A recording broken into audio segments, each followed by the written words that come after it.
Hello everyone, welcome to Tutorial Expert. In this video, I'm going to show you how to remove ChatGPT highlight in Google Docs. So as you know, if you copy paste a text like this and paste it, you're going to get this weird background. In this video, I'm going to show you how to remove it.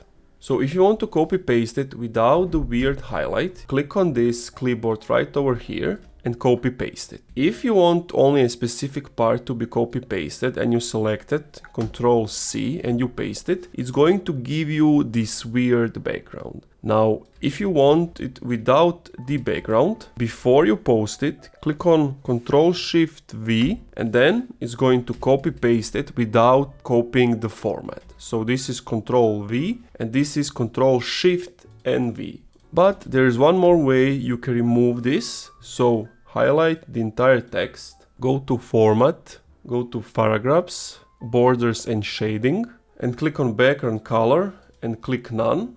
Then click Apply. And boom, you can see now it's using the default text color. For some reason it's gray, but if it was everything black or red or whatever color, it would be that color. So for example, so go here, Format, Paragraphs, Border, Shading, None, Apply, boom. The reason it's gray is because the text here is a bit grayish, so that's why. But anyways, thank you for watching this video. If you enjoyed, leave a like, comment, subscribe, and if you want to support the channel, click the first link in the description.